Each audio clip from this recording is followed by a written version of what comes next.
تو اس آخری عشرے کو قیمتی بنائیے. یہ ساعتیں جو آج آخری عشرہ تقریباً اپنے نصف کو پورا ہونے کو ہے، رمضان المبارک، پتہ نہیں اگلا سال کوئی دیکھے نہ دیکھے، اس رمضان المبارک میں اپنی زندگیوں کو اور اپنی محنتوں کو، اپنی تگدوں کو، اپنے روزے اور اپنی تراویحوں کو خصوصی طور پر ادا بھی کیجئے اور اس پر اللہ پاک سے قبولیت بھی مانگیے. روزہ بھی پورا اور تراویح بھی پوری. روزہ پورے کا مطلب جتنا شریعت نے روزہ دیا ہے اتنا ہے، یہ نہیں ہے کہ کوئی اثر میں کھول لے. اور تراویح بھی پوری کا مطلب جتنی شریعت نے تراویح بتائی ہے اتنی ہی پڑھیں گے.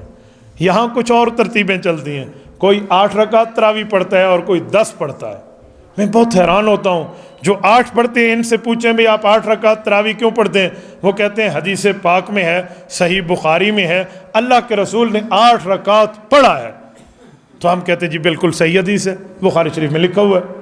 لیکن آدھا سچ ہے، آگے لکھا ہوا ہے کہ وہ 8 رکعت تہجد کی تھی، تو آپ نے تہجد کو تراویح بنا دیا.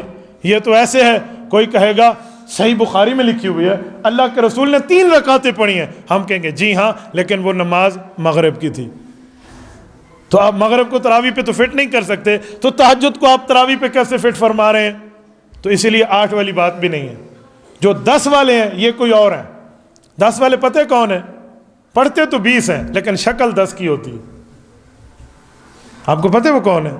آپ نے دیکھنا ہو تو جب امام صاحب نماز میں ٹھہرے نا تراویح میں، پچھلی صفوں میں دیکھ لیا کریں، ٹیک لگا کر یوں بیٹھے ہوں گے. امام پہلی رکعت پڑھ رہے ہیں، رکوع سے پہلے گرمی تھی یار، ویسے روزہ لگ گیا تھا، بڑا عجیب روزہ گزرا. آپ سنیں حال حوال کیا ہے؟ ٹھیک ٹھاک؟ محلے والے سارے ہاں باتیں کرتے کرتے امام اللہ اکبر کہتے نہیں، اللہ اکبر کر کے شامل ہو گئے.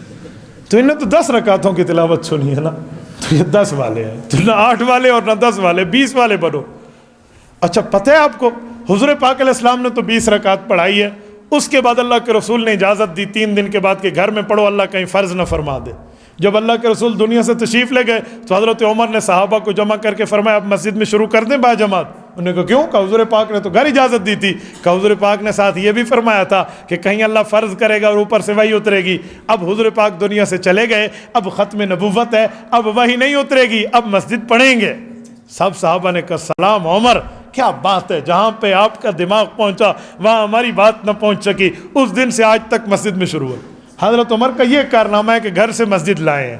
لوگ کیا سمجھتے ہیں حضرت عمر نے 8 سے 20 کر دیا ہے. بابا حضرت عمر شریعت ساز نہیں ہے کہ حضرت عمر اپنی طرف سے بڑھا دے. جو گھروں میں تھا وہ حضرت عمر مسجد میں لائے ہیں. حضور پاک کے اشارے کو سمجھ گئے تھے کہ وحی اترے گی اور فرض ہو جائے گی. تو پتہ چلا وحی تو حضور پاک کی دنیا میں رہنے تک اترتی ہے نا. جب حضور پاک دنیا سے پردہ فرما گئے اب کون سی وحی اترنی ہے؟ اب مسجد میں پڑھیں گے. تو اسی لیے حضرت عمر نے تو یہ کام کیا، ہم نے کچھ اور سمجھ لیا. تو میرے دوستو اس لیے تراویح پوری. اور تراویح پر ایک جملہ میں مزید بھی کہتا ہوں، 20 رکعت تراویح ہی پڑھنی چاہیے. عقل بھی یہی کہتی ہے، قرآن حدیث کی دلیلیں تو ہیں نا، عقل بھی یہی کہتی ہے. آپ کہیں گے کیسے؟ آپ نے حدیث پاک سنا ہوگا، حدیث پاک کا مضمون یوں سنا ہوگا کہ اللہ کے رسول نے فرمایا کہ جس بندے کے قیامت میں فرضوں کو تولا گیا اور کمی نکل آئی تو ان کے فرائض کی کمی کو کس سے پورا کیا جائے گا؟ نوافل سے. تو فرض کی کمی کس سے پوری ہوگی؟ نفل سے. تو وہ کون سے نفل ہوں جو فرض کی کمی کو پورا کر دیں؟ تو وہ ایسے فرض نفل ہونے چاہیے جو ہوں تو نفل لیکن ثواب فرض جتنا ہو. تو وہ کون سے نفل ہیں؟ من تقرب فیہ بخصلۃ کان کمن ادى فریضۃ فیما سوا. صحیح ابن حبان میں ہے، اللہ کے رسول نے فرمایا رمضان میں نفل پڑھو گے ثواب فرض کا ملے گا. تو رمضان کے نوافل ثواب کن کا؟ فرضوں کے برابر. تو ہمیں رمضان کے نوافل چاہیے جو نوافل ہمارے کل قیامت میں فرضوں کی کمی کو پورا کر دے. تو کتنے فرض ہم دن میں پڑھتے ہیں؟ 20. پورے دن میں فرائض کتنے پڑھتے ہیں؟ چلو گن لیتے ہیں، آپ گن لینا. صبح کے کتنے فرض ہیں؟ بولیے بولیے کتنے ہیں؟ ظہر کے کتنے فرض ہیں؟ 2 اور 4. عصر کے کتنے فرض ہیں؟ 6 اور 4. مغرب کے کتنے فرض ہیں؟ 10 اور 3. عشاء کے کتنے فرض ہیں؟ 13 اور 4 17. اور وتر کتنے ہیں؟ وتر عملاً فرض ہیں، حکماً واجب ہے. عملاً فرض ہیں کیونکہ کوئی بندہ فوت ہو جائے جب اس کو وہ دیا جاتا ہے نا فدیہ، تو وتروں کا بھی دیا جاتا ہے. قضا نماز لوٹانی ہو تو سنتیں نہیں لوٹاتے، وطر لوٹاتے ہیں. عملاً فرض ہے، حکماً واجب ہے. تو 17 اور 3 20، پورے دن میں 20 فرض پڑے ہیں. تو پھر ایسی نیکی والی نوافل چاہیے جو تعداد میں 20 ہوں اور کل قیامت میں ان فرائض کی کمی کو پورا کر دیں. وہ 20 رکعت تراویح کی 20 رکعت ہے. تو اس لیے 20 فرض پڑے ہیں، اس کے لیے 20 کے معاملات چاہیے. تو پوری بات ماننی چاہیے. اس سے ایک اگلا جملہ میں آپ کی خدمت میں عرض کرتا ہوں. اپنا تعلق مدارس اور مساجد کے ساتھ اپنائیے اور لگائیے اپنے تعلق کو. کیوں؟ مدارس اور مساجد یہ وہ جگہ ہیں جہاں سے آپ کے ایمان کو فائدہ اور خوراک ملتی ہے. دیکھو، ایک ہے جسم، ایک ہے روح. جسم زمین سے بنا ہے تو اس کی خوراک بھی زمین سے آئی ہے. جسم بیمار ہو جائے اس کی دوا بھی زمین سے، جڑی بوٹیوں سے نکلی ہے. لیکن روح آسمان سے آئی ہے تو روح کی غذا قرآن کریم آسمان سے آیا ہے. اور روح بیمار ہو جائے تو اس کا علاج جو قرآن اور حدیث میں ہے وہ بھی آسمان سے آیا ہے. تو جسم کی غذا اور دوا زمین سے کیونکہ جسم زمین سے، روح کی غذا اور دوا آسمان سے کیونکہ روح آسمان سے. تو جسم کی غذا اور دوا کے لیے تو ہم دنیا میں جاتے ہیں، میڈیکل اسٹور سے بھی رابطہ رکھتے ہیں، کلینک سے بھی رکھتے ہیں، ہاسپٹل سے بھی رکھتے ہیں، فیملی ڈاکٹر سے بھی ریلیشن ہم رکھتے ہیں. کیوں؟ جسم ٹھیک ہو جائے. اور فروٹ منڈی، سبزی منڈی، پھل منڈی سے ہم تعلق رکھتے ہیں تاکہ جسم کو غذا ملتی رہے.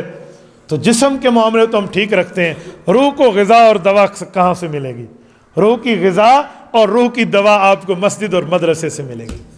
تو اپنے تعلق کو مسجد اور مدرسے کے ساتھ مضبوط کیجیے تاکہ خود بھی اور آپ کی اولادیں بھی دین پڑھ جائیں. ورنہ اللہ معاف فرمائے، میں نے یہ حالات دیکھے ہیں کہ بڑے سے بڑے عمر ہو جاتی ہے اور قرآن پڑھنا لوگوں کو نہیں آتا. مجھے ایک بزرگ نے ایک دن فون کیا، داڑھی ان کی سفید تھی، عمر میں بزرگ تھے. اب میں نام تو نہیں لیتا کہ میں غیبت کیا کروں، مولوی صاحب کا سانجا ہوتا ہے اور اس نے دل میں راز رکھے ہوتے ہیں. مجھے کہنے لگے بیٹا میں بسم اللہ الرحمن الرحیم کا ختم پڑھ سکتا ہوں؟ تو اس زمانے میں میں نے پہلی بار سنا تھا کہ بسم اللہ کا کوئی ختم ہوتا ہے. ہم نے تو نہ کہیں پڑھا نہ کہیں سنا. تو میں نے کہا بابا جی یہ بسم اللہ کا ختم کیا ہوتا ہے؟ بسم اللہ الرحمن الرحیم ختم تو ہو گئی. کہتے نہیں، بسم اللہ کا قرآن والا ختم. میں نے کہا وہ کون سا ہے؟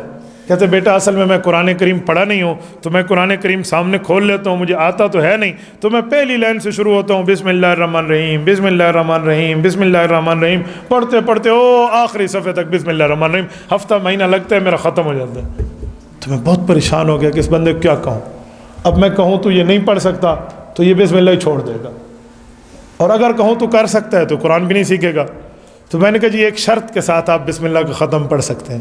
کہتے وہ کیا شرط ہے؟ میں نے کہا ساتھ ساتھ قرآن ایک ایک آیت سیکھتے رہیں اور بسم اللہ کا ختم بھی پڑھتے رہیں. اب کوئی تو جواب کہیں ٹھکانے کا اس کو دینا تھا نا. تو یہ حالت ہے، اتنی عمر ہو جائے گی ہمیں قرآن پڑھنا نہیں آئے گا.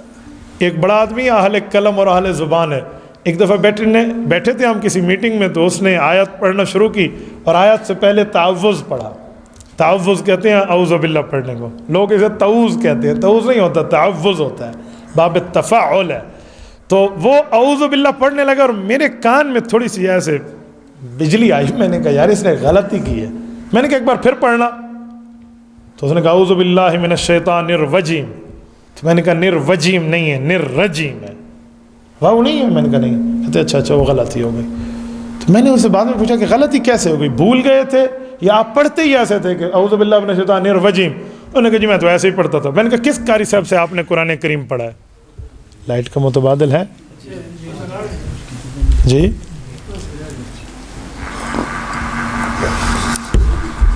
تو میں نے انہیں کہا آپ نے کس قاری صاحب سے قرآن کریم پڑھا ہے؟ تو کہنے لگے جی قاری صاحب سے نہیں پڑھا، بیبے جی سے پڑھا ہے. محلے کی کوئی بیبے جی تھی، اس سے میں نے پڑھا ہے. تو میں حیران ہوں، میں میتھ، کیمسٹری، فزکس، بیالوجی پڑھنے کے لیے ہائی کوالیفائڈ پروفیسر اور ڈین ڈھونڈتا ہوں. یہ ڈین ہو، اپنے ڈپارٹمنٹ کا چیئرمین اور ہیڈ ہو.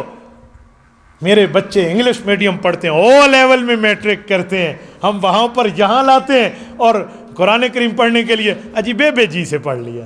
تو کتنی بڑی بد نصیبی کی بات ہے میرے بھائیوں. اسی لیے اپنے تعلق کو مسجد اور مدرسے سے مضبوط رکھیو تاکہ آپ اور آپ کی اولاد دین پر مضبوط رہے. ایک بار میں ایک جنازہ پڑھانے گیا ایک بزرگ کا. جنازہ پڑھانے کے لیے نیت وغیرہ سب کچھ بتانے کے بعد اللہ اکبر ہاتھ اٹھانے لگا تو ایک بندے نے مجھے کہا ایکسکیوز می. میں نے پیچھے دیکھا تو وہ اس میت کا چھوٹا بیٹا تھا, 12ویں کلاس کے اسٹوڈنٹ ہے کیڈٹ کالج میں. مجھے کہتے ہیں سر ایک مسئلہ بتا دیں. جی. کہتے ہیں مجھے جنازہ نہیں آتا, میں 3 بار قل واللہ پڑھ لوں. یہ والد کا جنازہ ہے.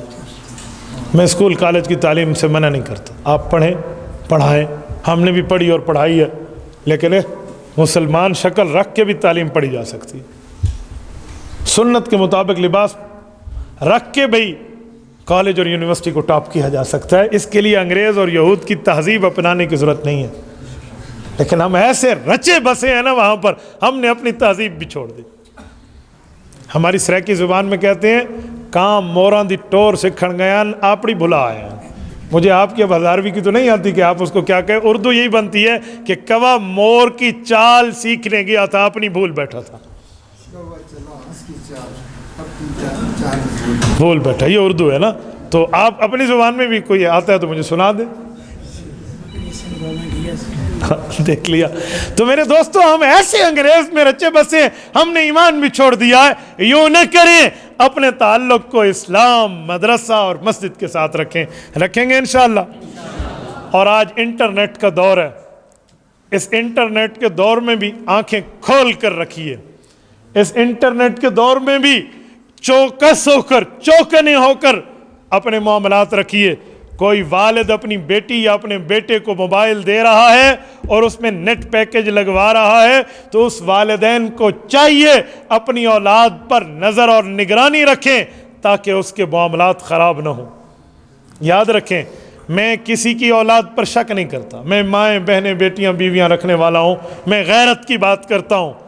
جس گھر میں کسی نوجوان بچی کو انٹرنیٹ کا موبائل دے دیا جائے اور ماں باپ چیک اینڈ بیلنس نہ رکھیں, ماں باپ نگرانی رکھیں, پوچھ گچھ نہ رکھیں, پھر اس گھر کی دیواریں اونچی کرنے اور تالے خریدنے کا فائدہ نہیں رہتا. یاد رکھیں. آپ کی بچی صاف دل ہوگی نا, سامنے والا دشمن تو صاف دل نہیں ہوگا نا. یقین مانے کیا کیا اثر ہے.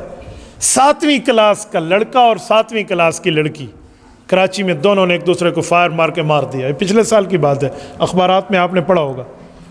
بستے کھولے گئے ان کے تو بستوں میں خط لکھے ہوئے تھے اپنے ماں باپ کے نام, اور ناموں میں کیا تھا, ماں باپ کے ناموں میں خط لکھا ہوا تھا کہ آپ ہمیں آپس میں لو میرج نہیں کرنے دیتے, ٹھیک ہے ہم مر رہے ہیں, ہم اگلے جنم میں ملیں گے.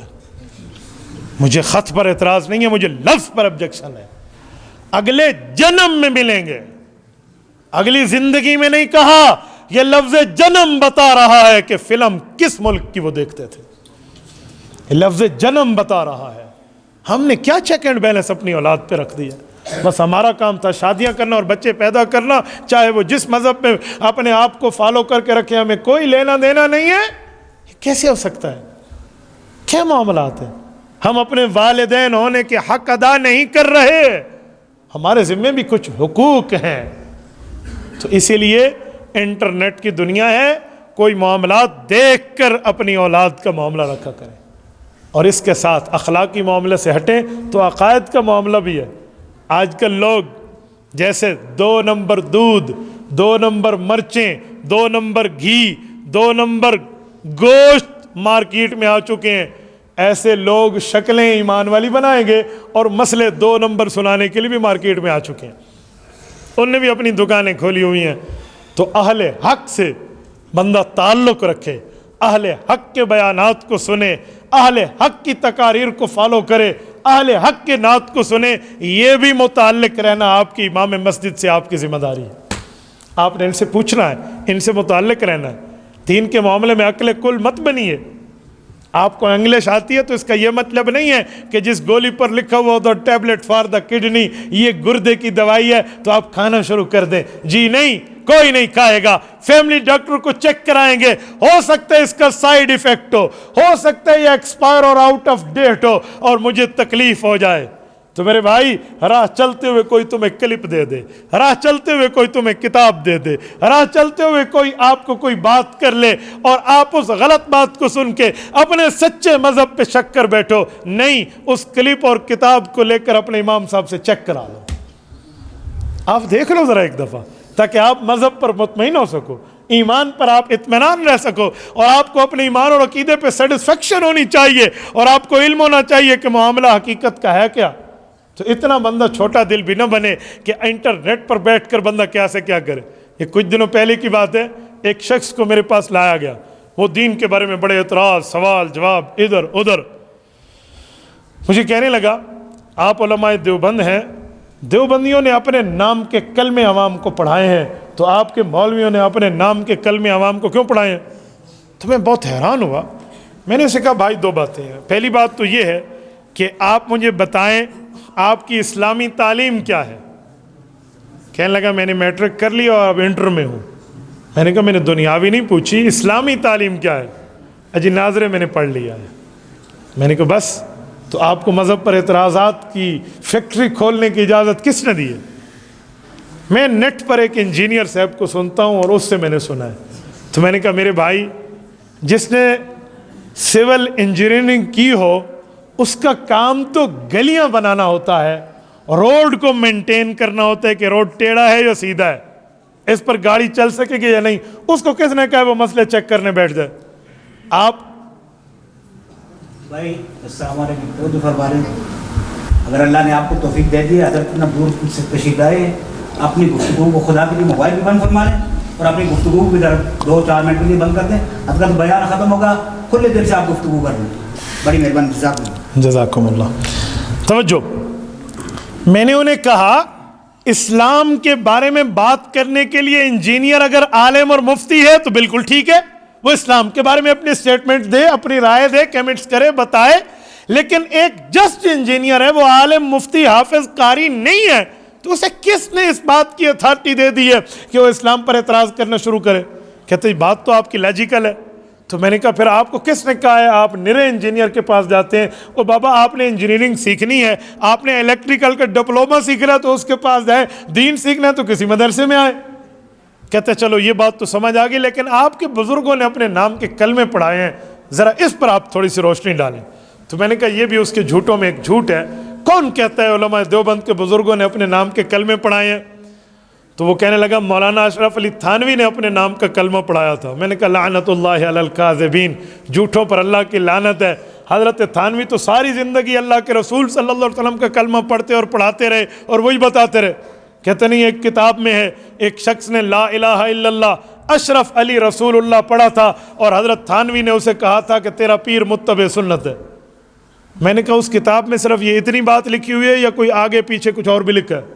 تو نے تو اس کتاب کو دیکھا ہے؟ دیکھا ہی نہیں ہے۔ صفحہ پڑھا ہے؟ کہتے نہیں۔ میں نے کہا میں نے تو دیکھا ہے، میں نے تو وہ صفحہ بھی پڑھا ہے، میں تو پورا مسئلہ بھی پڑھ چکا اور میں جانتا ہوں کہ حقیقت ہے کیا۔ کہتے ہیں آپ بتا دیں۔ میں نے کہا بتانے سے پہلے ایک ایگزامپل دیتا ہوں۔ جو بندہ کسی سے زنا کرے، گناہ کرے، منہ کالا کرے اور ہو شادی شدہ، 4 گواہ اس پر قائم ہو جائیں یا 4 جگہ وہ خود اقرار کر لے تو اس کو کیا ہوتا ہے؟ کہتے ہیں اسلام میں اس کی سزا قتل ہے، قاضی وقت اس کو سنسار کا آرڈر دے گا۔ تو میں نے کہا ایک بندہ خواب دیکھے اور وہ کسی غیر محرم کے ساتھ منہ کالا کر رہا ہو اور 4 بندوں کے سامنے بیٹھ کے 4 بار اقرار کر لے کہ بھائی میں نے یوں منہ کالا کیا ہے، تو اس بندے پر حد جاری ہوگی؟ کہتے ہیں نہیں۔ میں نے کہا قتل ہوگا؟ کہتے ہیں نہیں۔ میں نے کہا کیوں؟ کہتے وہ تو خواب کی بات ہے۔ میں نے کہا آدھا بخار آپ کا اتر جانا چاہیے کہ یہ کلمے کا مسئلہ کسی خواب کا مسئلہ تھا۔ اچھا خواب کا تھا؟ میں نے کہا جی ہاں۔ اب میں آپ کو پوری بات سناتا ہوں۔ حضرت مولانا اشرف علی تھانوی رحمۃ اللہ علیہ اہل علم بھی ہیں اور اہل نظر بھی ہیں۔ اہل علم کا معنی اللہ نے ان کو دین کے علوم دی ہیں، اہل نظر کا معنی انہیں اللہ نے تصوف اور ولایت میں بڑا مقام دیا ہے۔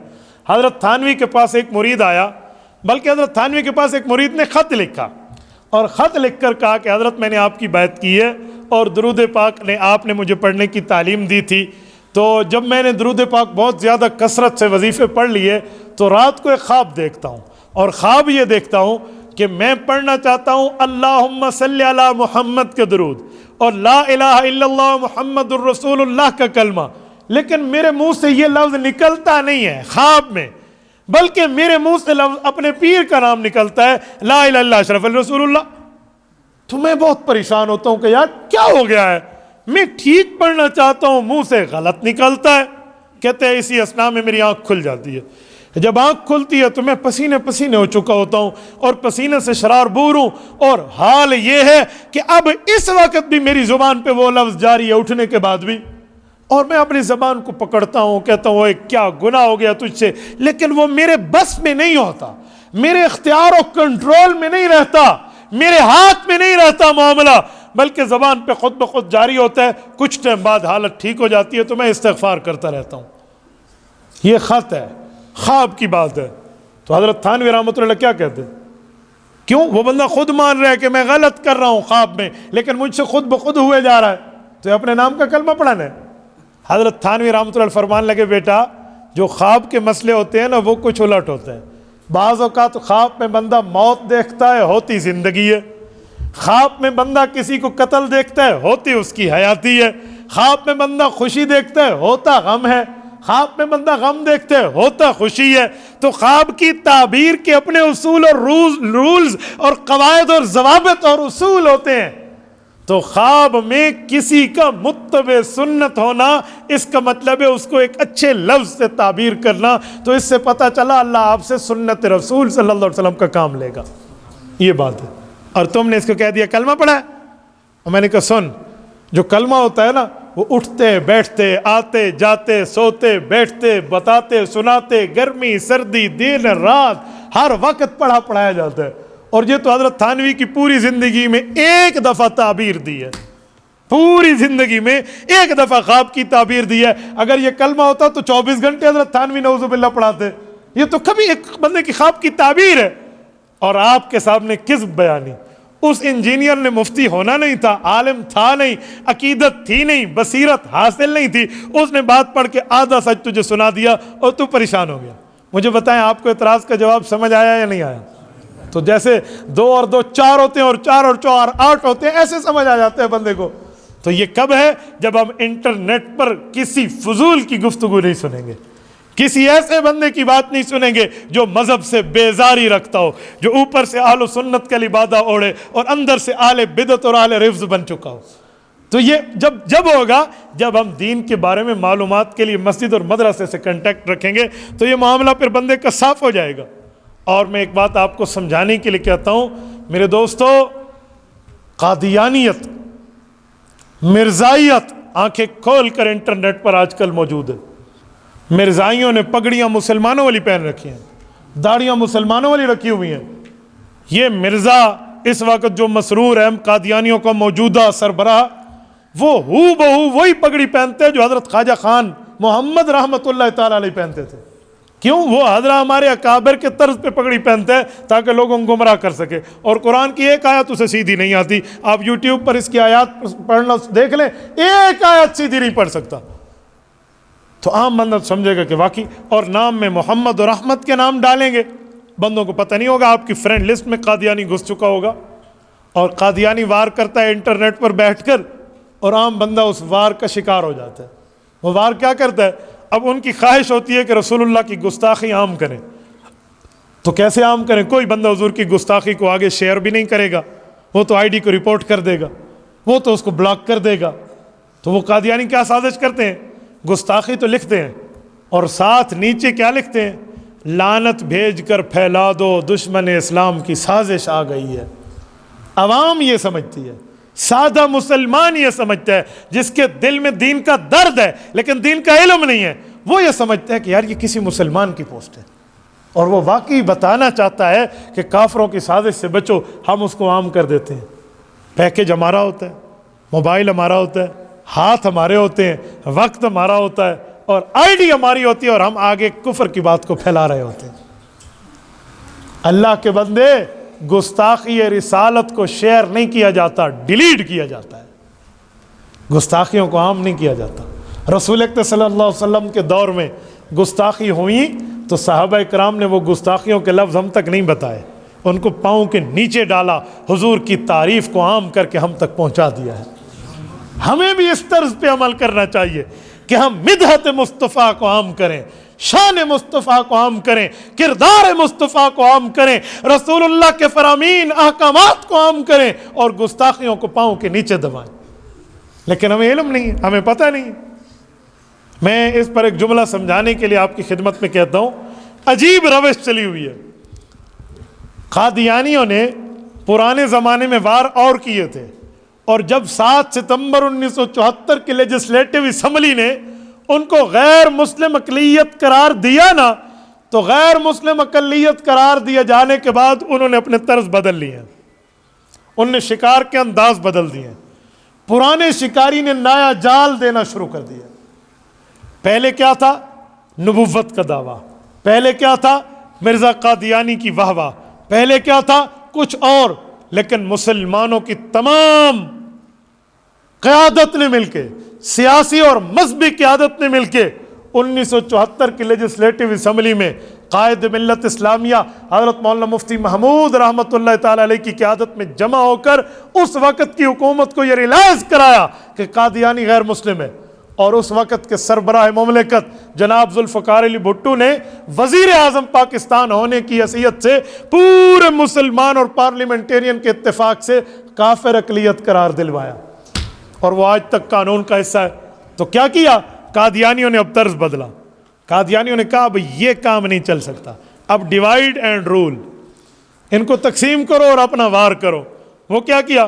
اب انہوں نے وار کرنا شروع کیا، اب ان نے ایک پوسٹیں چلانا شروع کر دی ہیں، باتیں چلانا شروع کر دی ہیں، تحریرات آگے دی ہیں، اور ان تحریرات میں اندر نام تو جامع شیریں کا ہے، اندر زہر گھولنا شروع کر دی ہے۔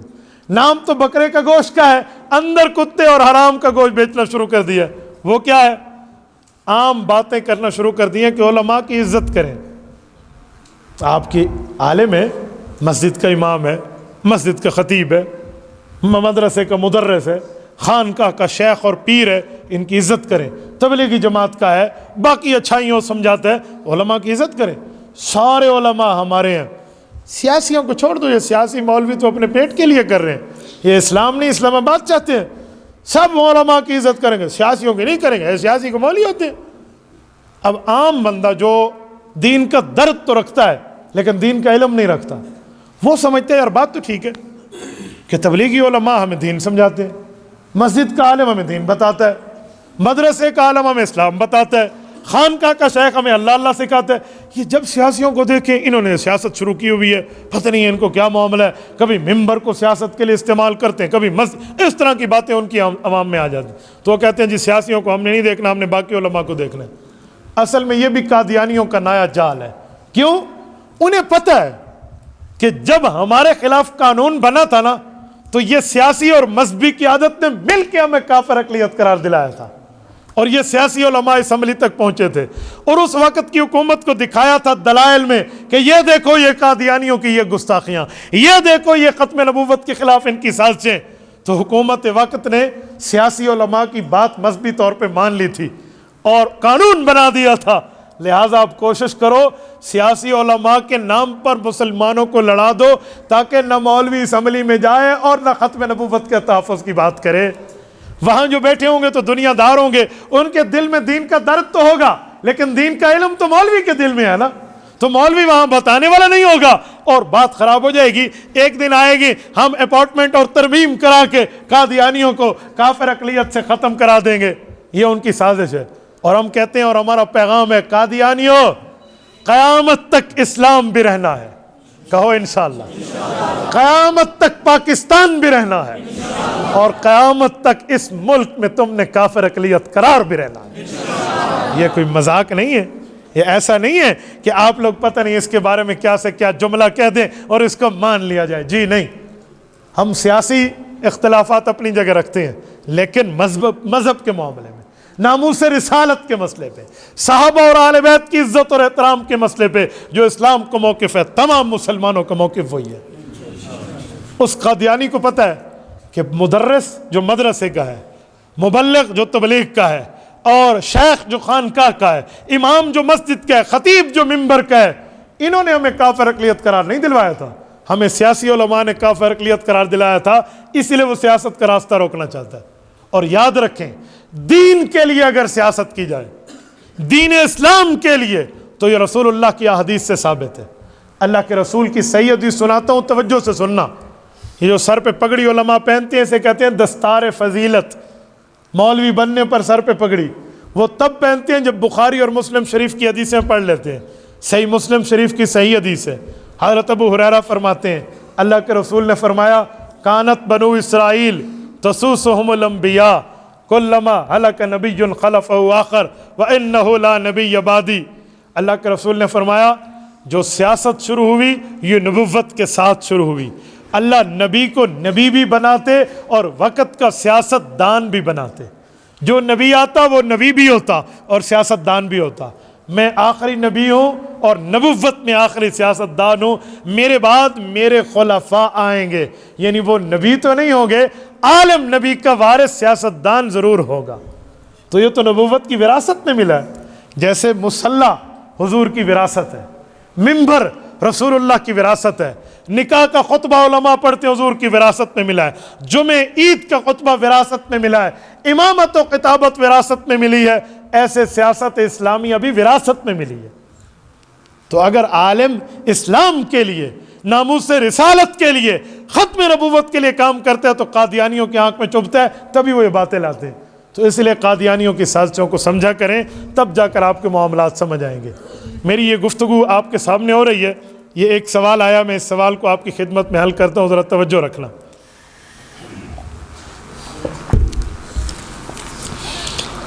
السلام علیکم حضرت، میں نے آپ کا ایک بیان سنا تھا جو مسجد میں بچوں کو لانے سے متعلق تھا، برائے کرم مہربانی کریں یہاں بھی تھوڑی سی بات اس پر کر دیں۔ یہ گفتگو میں نے ایک جگہ کی اور میرے علم میں نہیں تھا کہ یہ کلپ جو ہے کروڑوں تک وائرل ہو جائے گا اور دنیا میں لوگ اس پر متوجہ ہو جائیں گے، بس اللہ نے اسے قبولیت دی ہے۔ اس پر اکثریت نے مجھے اپریشیٹ کیا کہ آپ نے بہت اچھا کہا ہے، اور کچھ لوگوں نے اعتراضات گڑھ کے باتیں کرنا شروع کر دی کہ مسجد میں بچوں کے لانے کی کیا بات ہے۔ تو میں پوری بات آپ کے سامنے رکھتا ہوں، توجہ رکھنا۔ یاد رکھیں جو بچہ اتنا سمجھدار ہو کہ وہ مسجد میں پیشاب نہیں کرے گا، مسجد کو پلیت نہیں کرے گا، نجاست نہیں کرے گا، اس بچے کو مسجد میں لانا عین شریعت کا تقاضا اور عین شریعت کے مطابق ہے۔ کیوں؟ صحابہ کرام کے دور میں صحابہ اور اہل بیت کے بچے مسجد نبوی میں آیا کرتے تھے، اور مسجد نبوی میں نمازیوں کے آگے آتے جاتے اور اتنی عمر ہوتی کہ کبھی گر پڑتے۔ صحیح ستہ کی صحیح روایت ہے، یمشیانی و یاسران، حضرت حسن حسین آئے، چل بھی رہے تھے اور گر پڑ بھی رہے تھے، اس عمر میں آ رہے تھے۔ حضور پاک علیہ السلام نے اٹھا کر ممبر پہ آئے اور ان کو اپنی گود میں بٹھا دیا۔ تو اگر بچے کو مسجد میں آنا ناجائز ہوتا تو حضور پاک منع نہ فرما دے۔ ایک حدیث پاک میں ہے کہ اپنے پاگلوں کو اور ان بچوں کو جو پاکی پلیتی کا لحاظ نہیں رکھتے انہیں مسجد میں مت لاؤ۔ تو ہم ان بچوں کو کون کہتے ہیں 6 مہینے دے بال کو چاہ کے مسجد آ ونجو؟ کون کہہ رہا ہے؟ آپ شیر خار دودھ پیتے بچے کو اٹھا کر مسجد میں لے آئیں، اسے تو یہ بھی نہیں پتہ کہ میرا ابا ہے اور یہ میری اماں ہے، اسے مسجد کیا سمجھ آئے گی اور نماز کیا سمجھ آئے گی؟ میں اس کی بات نہیں کرتا۔ کم از کم 4 سال 3.5 4 سال کا بچہ ہو نا، وہ پیشاب پخانے کے معاملات کو سمجھتا ہے، اس کو تو آپ مسجد لائیں نا۔ تو ایسے بچے کو مسجد لانا جائز ہے، آپ اس کو لائیں۔ میں ابھی ترکی کے سفر پہ تھا، میں نے ترکی میں ایک عجیب کام دیکھا ہے۔ ترکی کے مساجد میں اعلان لکھ دیا گیا ہے سرکاری سطح پر، وہاں کے جو سربراہ ہیں وہ حافظ قرآن ہیں، حافظ طیب رجب اردگان، اللہ اس پر رحمت نازل فرمائے اور اس کے نیک ارادوں کی تکمیل اللہ فرمائے۔ انہوں نے اعلان کیا کہ جو بچہ مسجد میں صبح کی نماز 40 دن با جماعت پڑھے گا نا، تو اسے حکومت کی طرف سے سائیکل تحفے میں ملے گا۔ تو وہاں امام مسجد باقاعدہ ریکارڈ رکھتے ہیں، صبح آ کر ہاں جی حاضری ہو گئی جی، اس بچے کی حاضری ہو گئی۔ امام مسجد نے انتظامیہ کو رپورٹ دینی اور اگلے دن اس کا سائیکل مسجد میں سب کے سامنے اسے گفٹ ملتا ہے۔ وہاں بڑی ترتیبیں اور اس پر موریں لگی ہوئی ہیں، جیسے بتایا گیا کہ یہ صاحب ترتیب ہے صبح کی نماز کا۔ اور کچھ چھوٹے بچوں کے لیے اور ترتیبیں بھی بنا رکھی ہیں عام نمازوں کی۔ وہ کیا ہے؟ مسجد کے ساتھ ایک چھوٹا سا انہوں نے کھیلنے کودنے کے لیے ایک جگہ متعین کر رکھی ہے، وہاں پر جھولے بھی ہیں، سلپری بھی ہے، کچھ اور کھیلنے کودنے کی چیزیں ہیں۔ جب بچے کو باپ مسجد لاتا ہے نا تو بچے کو ادھر بھیج دیتا ہے اور والد مسجد میں آ جاتا ہے۔ درمیان میں شیشہ لگا ہوا ہوتا ہے، شیشے میں وہ اپنے والد کو دیکھ رہا ہوتا ہے، یہ ابو سجدہ کر رہا ہے، یہ رکوع کر رہا ہے، یہ دعا مانگ رہا ہے، یہ سلام پھیر رہا ہے، یہ قیام ہے، یہ معاملہ ہے، یہ نماز ہے. تو بچہ کھیل تو رہا ہوتا ہے لیکن غیر شعوری طور پہ اس کا ذہن بن رہا ہوتا ہے کہ ابھی بچہ ہوں، بڑا ہو جاؤں گا تو ادھر یہ کام کروں گا. یہ ذہن بن رہا ہوتا ہے، یہ مائنڈ سیٹ بن رہا ہوتا ہے. تو دیکھو کتنی بڑی بات ہے. اسی لیے ایسا بچہ جو پلیتی کا خیال کرتا ہو، پیشاب پخانے کے معاملے نہ ہو، اسے مسجد میں لائیں. اور اس پر ایک جملہ مزید بھی سمجھاتا ہوں. بچہ آئے نا تو کوشش کرے کہ والد اس کو اپنے ساتھ ٹھہرا کر نماز پڑھائے. یہ بہت بڑی غلطی ہے کہ ہم پچھلی صف میں پھینک دیتے ہیں ان کو. جب 8-10 بچے پچھلی صف میں جمع ہو جاتے ہیں نا، وہ ہڑبونگ مچاتے ہیں کہ ایک کو نماز ہی سمجھ نہیں آتی. سارے رو رہے ہوتے، او شور شرابہ ہے، اوے ڈنڈ پہ گئی ہے، یہ ہو گیا اور وہ ہو گیا. تو بابا بہتر ہے کہ وہ اپنے باپ کے ساتھ ٹھہرے گا نا، کوئی شور شرابہ نہیں کرے گا، اسے ڈر ہوگا کہ ابو کے ساتھ ٹھہراؤ. تو ایک آدمی مجھ سے پوچھنے لگا پھر نماز تو بڑوں بندوں کی نہیں ہوگی، اگلی صف میں بچہ ٹھہر گیا. میں نے کہا کس نے تجھے کہا کہ والد کے ساتھ بچہ اپنا ٹھہر جائے تو اس کی نماز نہیں ہوگی؟ کہیں لکھا ہوا ہے؟ میں نے تو آج تک کہیں شریعت میں مسئلہ نہیں پڑھا کہ والد اپنے بچے کو ساتھ ٹھہرائے. کہتا نہیں وہ ایک فقہ کی کتاب میں ہے نا کہ بچہ ساتھ ٹھہرے اور اس پہ شہوت ہو تو نماز ٹوٹ جاتی ہے. میں نے کہا شرم کرو، والد کو اپنی اولاد پہ شہوت ہوگی؟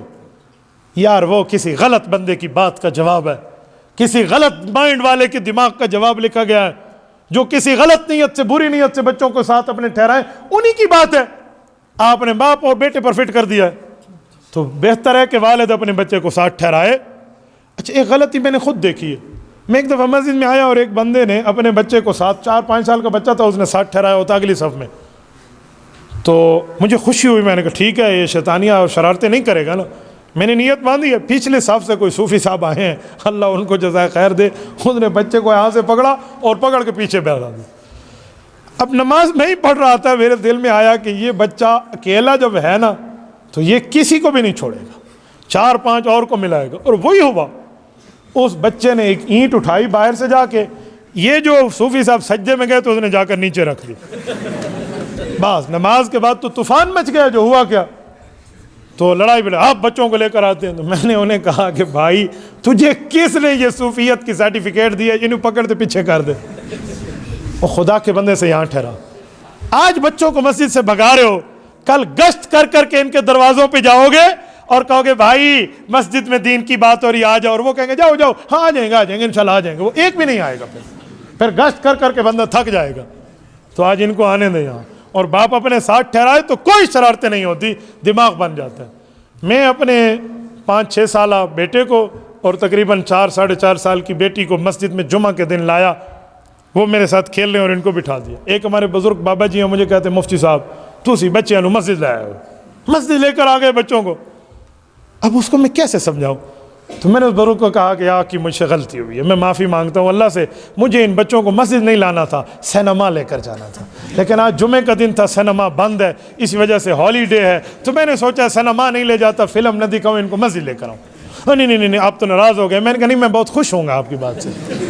اب مولوی اپنے بچے کو مسجد لایا، اب کل کے لیے کوئی نماز کی بات سیکھے، اور تو کہہ رہا نہیں مسجد لاؤ، ان کو میں کہاں لے جاؤں؟ پھر ولیمے میں کوئی اپنے بچوں کو لے کر جائے نا، کوئی ناراض نہیں ہوتا. ایک بندے کے ولیمے کا کارڈ ہوتا ہے، 6 بندوں کو ساتھ ٹبریتے پہنچوانے ہوتا، ادھر کوئی نہیں مسئلہ.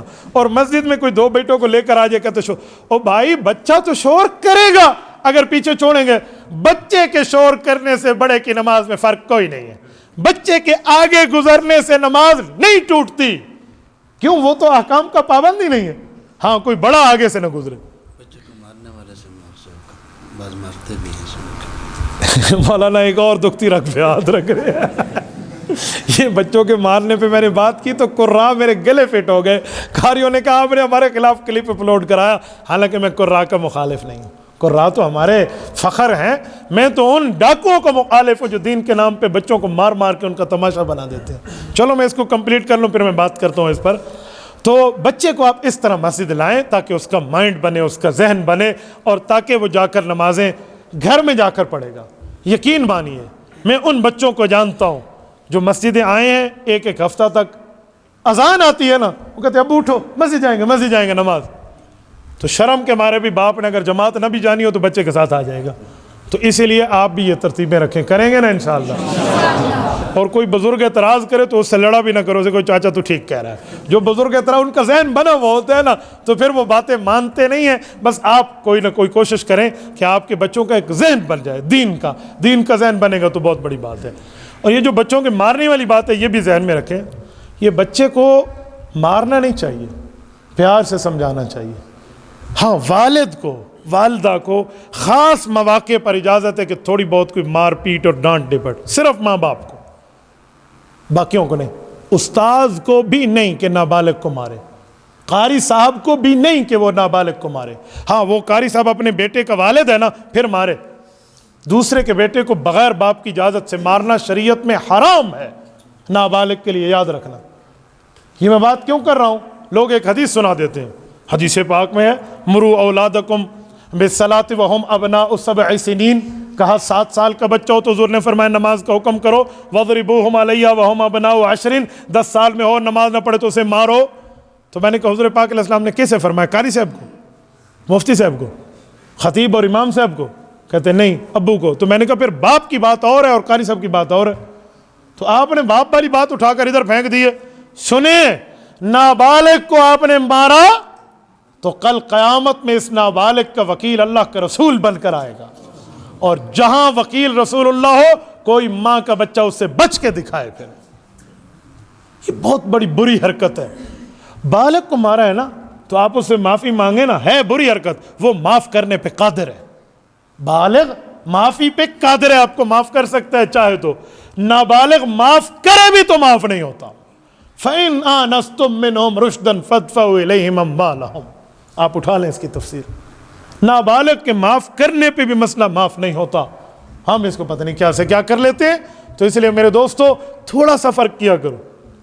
ہاں، قاری صاحب کو چاہیے، یہ اللہ کی کتاب پڑھا رہا ہے تو اپنا اخلاق اور اپنا رعب ایسا رکھے، اپنی معاملات ایسے رکھے کہ بچہ پڑھنا شروع کر دے۔ انہیں ٹافی دے کر بھی تو پڑھایا جا سکتا ہے۔ میرے بیٹے کو گھر میں کسی بچی نے ویڈیو دکھا دی کہ اس قاری نے پنکھے سے الٹا لٹکایا ہوا ہے اس بچے کو، میرا بیٹا مجھے کہنے لگا میں قاری کے پاس پڑھنے نہیں جاؤں گا۔ مجھے 3 ماہ لگے ہیں اس کا ذہن بنانے میں کہ بیٹا قاری کے پاس نہیں بھیجوں گا، حافظ کے پاس بھیجوں گا۔ اسے کیا پتا قاری اور حافظ میں کیا فرق ہے؟ یہ ذہن دیا، انہوں نے کہا حافظ کے پاس جاؤں گا، قاری، اس کا ذہن بن گیا کہ پنکھے سے الٹا لٹکایا جاتا ہے۔ پھر میں نے حضرت قاری صاحب کو، قاری صاحب کا اللہ شفقت بھلا کر فرمائے، وہ خود ٹافیوں کا لفافہ لے کر رکھتے ہیں، 2 ٹافیاں دے دیتے ہیں۔ ہاں جی آج 10 روپے لے جاؤ، وہ کہتے ہیں ہاں یہ قاری صاحب، یہ حافظ صاحب بہت اچھا ہے، ٹافی بھی دیتے ہیں اور پیسے بھی دیتے ہیں۔ یا میں نے کہا جی میں جیب سے آپ کو پورے ٹافیوں کا کارٹن لے کر دیتا ہوں، 2 اسے روزانہ دے دیا کرے 2-4 اور بچوں کو، تاکہ ان کا مائنڈ بنے کہ ہمیں کچھ ملتا ہے یہاں پر۔ تو یہ دماغ بن جاتا ہے، پھر یوں غلطیاں نہیں کرنی چاہیے۔ جناب یہ آج پہلی دفعہ آپ سے ہم نے سنا کہ بچے کو اگلی صاحب نے ہم تو یہ سمجھ رہے ہیں کہ نہیں کھڑے کرنے بچے کو۔ نماز کی بات کرتے ہیں، میں قاریوں کی بات پوری کر لوں، عنوان میرا چینج نہ کریں، توجہ۔ تو بابا مارنے کا کیا مطلب؟ پیار سے بھی تو پڑھایا جا سکتا ہے۔ میں نے یہی بات ایک آدمی سے کہی جو مجھ سے بیعت ہو رہے تھے، عین اس جگہ جسے مدرسہ صاحب صفہ کہتے ہیں، بالکل رسول اللہ صلی اللہ علیہ وسلم کی پشت مبارک کی طرف ہم بیٹھے تھے مسجد نبوی میں۔ تو گھر سے مجھے کہنے لگے کہ حضرت شیخ صاحب اب تو میں نے آپ کی بیعت کر لی ہے، لیکن ایک سوال پوچھوں کہ بچہ حفظ نہیں کرتا اگر اسے مارے نہیں تو؟ میں نے کہا جلب منفعات سے دفع مضرت کے معاملے کے اصول کو سامنے رکھو۔ کہتے ہیں جی سمجھا دیں۔ میں نے کہا علاج سے زیادہ پرہیز بہتر ہے۔ کہتے ہیں جی ہاں۔ میں نے کہا بچے کو حافظ بنانا فرض ہے، واجب ہے یا مستحب ہے؟ کہتے ہیں مستحب ہے۔ قرآن پڑھانا ضروری ہے لیکن اسے حفظ کرانا مستحب ہے۔ تو میں نے کہا اور گناہ سے بچنا؟ کہتے ہیں وہ فرض ہے۔ تو میں نے کہا ایک فرض کو آپ توڑ رہے ہو ایک مستحب کے لینے کے لیے۔ کہتے اب مجھے سمجھ آ گیا۔ میں نے کہا یہ کبھی نہ کرنا، پیار سے سمجھانا۔ مجھے ایک بندے نے ایک دن ٹیلی فون کیا، مجھے کہا مفتی صاحب میں نے بچوں کے مار والی آپ کی بات سنی ہے، مجھے لگتا ہے آپ نے علم کی کلاس تو پڑھائی ہے، حفظ کی کلاس آپ نے نہیں پڑھائی۔ اگر 2 سے 3 مہینے آپ حفظ کی کلاس پڑھا لیتے نا تو آپ کو سمجھ آ جاتا کہ بچوں کو مارنا اور معاملہ کیا ہوتا ہے۔ میں نے اسے کہا یہ آپ کی غلط فہمی ہے، میں نے 3 سال حفظ کی کلاس پڑھائی ہے۔ میں آپ کو اپنے حفاظ شاگرد دکھا سکتا ہوں، جن میں ایک میرا بھانجا محب اللہ بھی ہے، جن نے مجھے اس سے قرآن کریم کا اکثر حصہ حفظ کا پڑھا ہے باقاعدہ چھٹیوں میں بھی آ کر۔ تو میرے پاس تو حفاظ کی لائن ہے، آپ کیسے کہتے ہیں میں نے نہیں پڑھائی؟ اور میں تجربہ رکھتا ہوں، میں معاملات سمجھتا ہوں. آپ بچوں کو مارتے ہو کیا؟ عجیب معاملات ہیں. بچہ پڑھ رہا ہے اور نابالغ اور منزل سنا رہا ہے، بیچارے نے یوں دیکھا تو آپ اس کی ہڈی پہ لکڑی ٹھا مارتے ہیں. کس نے آپ کو اجازت دی ہے؟ کون سی اتھارٹی ہے آپ کے پاس؟ بچے کو آپ آرام سے سمجھا سکتے ہیں، بیٹا قرآن کے وقت قرآن کو دیکھو، اللہ ناراض ہوتا ہے ادھر نہ دیکھو، اللہ خوش ہوگا، قرآن کو دیکھو. یہ نہیں کہہ سکتے، دو جملے تمہاری منہ سے نہیں نکلتے اور پھر اپنی دلیلیں دیتے ہو ہم نے حفظ کی کلاس. کون سا آپ نے احسان کی حفظ کی کلاس پڑھا کر؟ آپ حفظ کی کلاس پڑھائیں یا صحیح بخاری شریف کی کلاس پڑھائیں، آپ شریعت کے احکام کے پابند ہیں. اس لیے کسی قسم کا کوئی اس پر اعتراض نہیں ہے. تو یہ چند باتیں میں نے آپ کی خدمت میں سمجھائیں. ہمارے بزرگ صاحب فرما رہے ہیں کہ میں نے پہلی بار سنا، ہو سکتا ہے ان نے پہلی بار سنا ہو. حضرت تھانوی رحمۃ اللہ علیہ نے لکھا ہے کہ مولوی مسئلہ بناتا نہیں ہے، بتاتا ہے. تو بتانے میں بعض اوقات لوگ پہلی بار بھی سن لیتے ہیں. تو والد کے ساتھ اس کی اولاد چاہے نابالغ ہو، پہلی لائن میں کھڑی ہو جائے تو کسی کی نماز نہیں ٹوٹتی. فتوے کے لحاظ سے آپ دارالفتہ چلے جائیے اور مساجد اور مدارس میں جا کے آپ پوچھ لیجئے، اصحاب فتاوی آپ کو یہی سمجھائیں گے. باقی کوئی بحث کرے اور نہ مانے تو بحث کا علاج میرے پاس نہیں ہے، میں آپ کو فتوے کا جواب سمجھا رہا ہوں. بعض اوقات اعتراض ہوتے ہیں نا، تو میں اعتراض برا اعتراض کا قائل نہیں ہوں، مسئلے کے جواب کی حد تک قائل ہوں. کوئی بندہ آج سن رہا ہے تو ٹھیک ہے، آج اس کو دین کی بات سمجھ آ گئی ہے، اس پر کوئی جرم نہیں ہے. اللہ تعالیٰ آپ کو اور ہمیں صراط مستقیم عطا فرمائے. إلهي واسع الكرم ورب البيت والحرم إليك أتيت منكسرا